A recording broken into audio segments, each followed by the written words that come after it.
Hello dear students. Now next topic of chapter 3rd, that is transfer of shares. Transfer of shares means voluntary transfer of shares by a member of a company in favor of another person.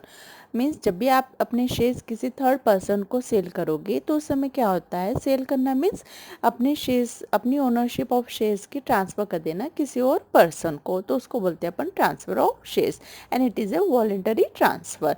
Means अपनी इच्छा के मुताबिक आप अपने shares कभी भी किसी को भी बेच सकते हो। मीन्स ये सभी मेंबर्स के पास राइट रहता है। So every member has a right to transfer their shares, but in case of public companies shares are freely transferable subject to the provisions of the article of association. जो public companies रहती है और in case of that shares are freely transferable, means public company के shares जो रहते हैं वो freely transferable रहते हैं। लेकिन in case of private company there are certain restrictions regarding the transfer of shares. Means यहाँ पे आप अपने shares freely transfer open market में अपने शेयर्स बेच नहीं सकते हो किसी और पर्सन को इन case of private company. Now, a member has to apply to the company for transfer of shares by filling the instrument of transfer and submit the share certificate along with the required transfer fees.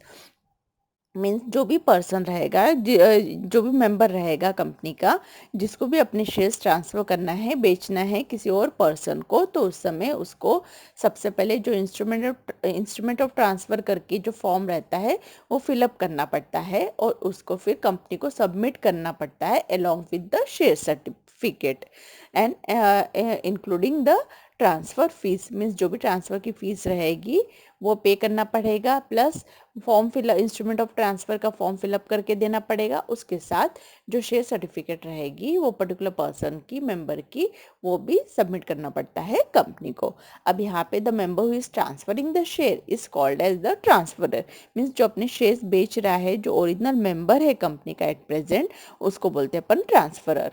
And to whom the shares are to be transferred is called the transferee.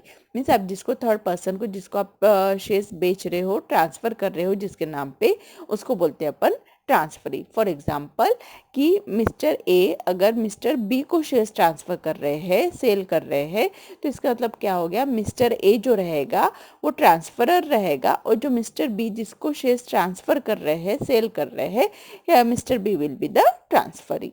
Now, in case of transfer of shares, the transferor have to pay the stamp duty in case of physical form, but in case of demat form, no stamp duty is payable. Means अगर आपके shares physical form में है तो आपको stamp duty पे करना पड़ेगा, लेकिन अगर आपके डीमैट अकाउंट में है, आपके शेयर्स डीमैट फॉर्म में है, दैट इज इलेक्ट्रॉनिक फॉर्म में, तो उस समय आपको स्टैम्प ड्यूटी पे नहीं करना पड़ेगा in case of transfer of shares. Now next topic that is refusal to transfer the shares. जब भी ट्रांसफरर को अपने शेयर्स ट्रांसफ़र करना पड़ता है ट्रांसफरी के नाम पे, तो उनको instrument of transfer form fill up करना पड़ता है, उसके साथ जो भी ट्रांसफ़र फीस रहेगी वो, और उसके साथ शेयर सर्टिफिकेट कंपनी को सेंड करना पड़ता है. उसके बाद कंपनी उसको रिसीव करेगी. रिसीव करने के बाद कंपनी उसको वेरीफाई करती है, स्क्रूटिनाइज करती है.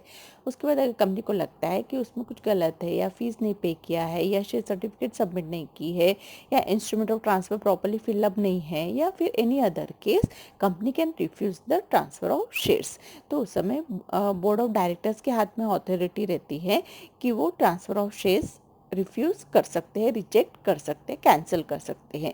और अगर कंपनी ने कैंसिल किया होगा, रिफ्यूज़ किया होगा for the registration of transfer of shares, तो कंपनी को 30 दिन के अंदर नोटिस सेंड करनी पड़ती है ट्रांसफरर को, शेयर होल्डर को, कि हमने आपका registration for the transfer of shares reject कर दिया है, रिफ्यूज़ कर दिया है.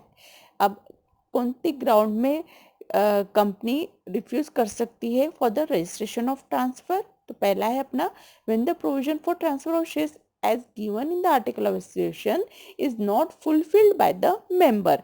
जो भी मेंबर्स है, जो भी शेयर होल्डर्स है, ट्रांसफरर है, उन्होंने अगर सही तरीके से फॉर्म पूरे फिलअप नहीं किया होगा इंस्ट्रूमेंट ऑफ ट्रांसफ़र का, तो उस समय कंपनी रिजेक्ट कर सकती है for the transfer of shares.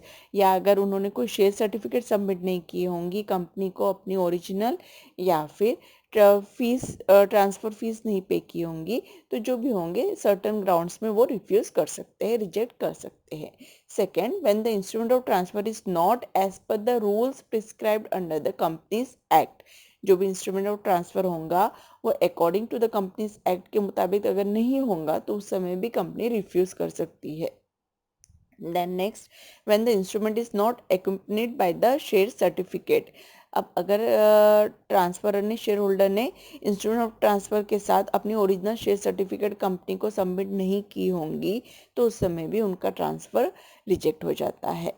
And last, when the company has a lien on the shares to be transferred, lien on the shares यानी जो भी शेयर होल्डर्स रहेंगे कंपनी को जिसको अपने शेयर्स ट्रांसफ़र करना है, अगर वो शेयर होल्डर के कुछ डेप्ट कंपनी की तरफ रह गए होंगे, मीन्स कुछ बैलेंस उन्होंने कंपनी को पे नहीं किया होगा शेयर्स पे, तो इन डेप्ट होंगे तो उस समय कंपनी रिजेक्ट कर सकती है for the transfer of shares, जिसको बोलते हैं अपन lien on shares. Then next means अगर कुछ भी उधारी बाकी होंगी शेयर होल्डर्स की कंपनी पे, मीन शेयर होल्डर्स ने अगर कोई कॉल मनी शेयर्स पे नहीं किया होगा तो सबसे पहले उनको वो जो भी डेप्ट होंगे वो सारे पे करना पड़ेगा कंपनी को, उसके बाद ही वो अपने शेयर्स थर्ड पर्सन को ट्रांसफ़र कर सकते हैं। So this was regarding the refusal to transfer the shares. Now next that is blank transfer. So when a member signs the instrument of transfer without filling in the name of the transferee and hands it over to the transferee along with the share certificate, it is called blank transfer. Means जो transferor है उसने instrument of transfer sign करके सारे documents fill up करके transfer fees along with that original share certificate transferee को submit कर दिया बिना ट्रांसफरी का नाम लिख के इंस्ट्रूमेंट ऑफ ट्रांसफ़र में, तो उसको बोलते हैं अपन ब्लैंक ट्रांसफ़र। मीन्स इसमें सिर्फ ट्रांसफरी का नाम नहीं लिखा रहेगा लेकिन बाकी सारी फॉर्मेलिटीज़ फिलअप रहती है, उसको बोलते हैं अपन blank transfer. Next, that is transmission of shares. Transmission of shares takes place due to operation of law. That is, the shares of a member is automatically transferred to another person on the death, insolvency or insanity of a member. Means जब भी कोई member की death हो जाएगी या वो insolvent हो जाएगा या insanity means जब भी insolvent means अगर उसका दिवाला निकल गया, वो कोई कंपनी को debt पे करने की पोजीशन में नहीं है, या फिर इंसैनिटी मीन्स वो मेंटली डिसऑर्डर हो गया, तो उस समय उसके shares automatically bye operation of law transfer हो जाते हैं उसके जो भी लीगल रिप्रेजेंटेटिव रहेंगे या लीगल हायर रहेंगे उनके नाम पे, उसको बोलते हैं अपन transmission of shares. So it is an involuntary action. Means ये जैसे ही पर्टिकुलर शेयर होल्डर की डेथ हो गई या उसको कुछ हो गया तो ऑब्वियसली वो ऑटोमेटिकली ट्रांसफ़र हो जाते हैं, इसलिए उसको बोलते हैं involuntary action. Means share holder अपने मुताबिक नहीं कर सकता है, उसको कुछ हो जाएगा तो ही उसके शेयर्स ट्रांसफ़र हो जाएंगे लीगल रिप्रेजेंटेटिव का या फिर लीगल हायर को। तो यहाँ पे सिर्फ एक ही पार्टी रहती है, जो पर्टिकुलर डिसीज पार्टनर का जो लीगल हायर रहेगा या ऑफिशियल रिसीवर रहेगा वो ही रहेगा, तो यहाँ पे एक ही पार्टी रहती है। और यहाँ पे जो भी लीगल हायर रहेगा या ऑफिशियल रिसीवर रहेगा उसको कोई कंसिडरेशन पे नहीं करना पड़ता, कोई भी फीस कंपनी को पे नहीं करना पड़ता है, ना ही उसको कोई स्टैम्प ड्यूटी कंपनी को पे करना पड़ता है, and neither he has to submit any instrument of transfer. तो ये डायरेक्टली ट्रांसफ़र हो जाता है in case of decease of the member. So उसको बोलते हैं अपन transmission of shares. Now event and to whom it can be transferred means in case of death of a member, अगर मेंबर की death हो गई तो उसके लीगल हायर को अपन ट्रांसफ़र करते हैं उसके shares. In case of insanity means mentally disorder अगर हो गया शेयर होल्डर तो उस समय उसका जो भी गार्डियन मेंबर रहेगा उसके नाम पे ट्रांसफ़र हो जाते हैं उसके शेयर्स। और in case of insolvency means अगर उसका दिवाला निकल गया, उसकी पोजीशन नहीं है, फाइनेंशियली वो लॉस सफ़र कर रहा है, पोजीशन नहीं है उसका कुछ भी पे करने के लिए, तो उस समय जो भी उसका ऑफिशियल रिसीवर रहेगा वो has been appointed by the court, उसके नाम पे उसके शेयर्स ट्रांसफ़र हो जाते हैं। तो ये हो गया अपना transmission of shares. Now the last topic of the chapter, that is the difference between, so first that is the transfer of shares and the transmission of shares। अपन ने अभी पढ़े ट्रांसफर ऑफ शेयर्स क्या होता है और transmission of shares क्या होता है, अब इसका डिफरेंस देख लेते हैं। तो सबसे पहले अपना meaning. So in case of transfer of shares it means voluntary और deliberately giving away one shares to another person by entering into a contract with the buyer. Means voluntary अपनी इच्छा के मुताबिक अपन किसी को भी अपने शेयर्स बेच सकते हैं थर्ड पर्सन को एंटरिंग इनटू ए कॉन्ट्रैक्ट, उसको बोलते हैं अपन transfer of shares. On the other hand transmission of shares, transmission of shares means transfer of ownership of a member shares to his legal representative due to operation of law. Means जो भी disease person रहता है, अगर उसको कुछ हो गया, उसकी डेथ हो गई, इंसॉल्वेंट हो गया, इनसैनिटी हो गया, तो उस समय उसके शेयर्स अपन उसके लीगल रिप्रेजेंटेटिव को, लीगल हायर को ट्रांसफर कर देते हैं by the operation of law, जिसको बोलते हैं अपन transmission of shares. Second, when done. अब ट्रांसफर ऑफ शेयर्स कब होता है? When the member wants to sell his shares और give his shares as a gift. Means जो पर्टिकुलर मेंबर रहेगा, शेयर होल्डर रहेगा, अगर उसको अपने शेयर्स बेचना है या किसी और को अपने शेयर्स ट्रांसफर करना बाय वे ऑफ गिफ्ट, तो उस समय मेंबर अपने शेयर्स बेच सकता है या ट्रांसफर कर सकता है। मीन्स मेंबर के मुताबिक होता है ये।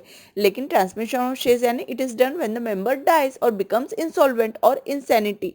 मीन्स अगर कोई पर्टिकुलर मेंबर की डेथ हो गई या इंसॉल्वेंट हो गया या फिर इनसैनिटी हो गया, तो उस समय उसके शेयर्स ट्रांसफर हो जाते हैं।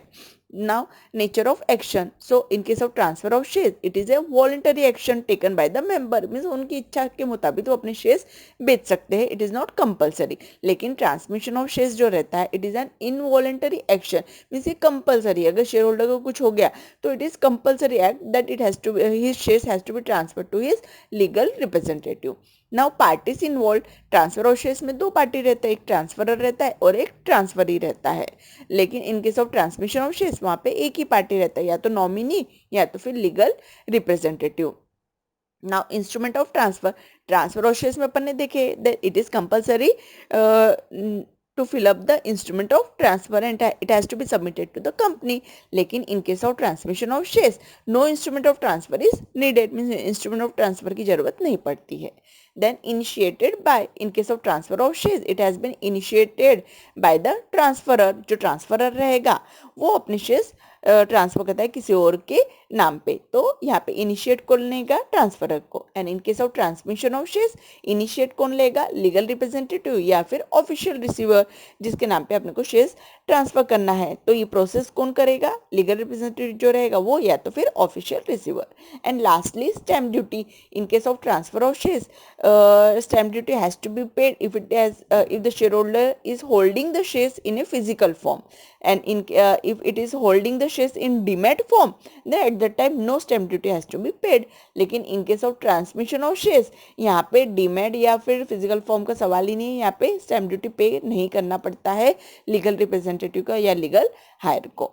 So that is the difference between the transfer and transmission of shares.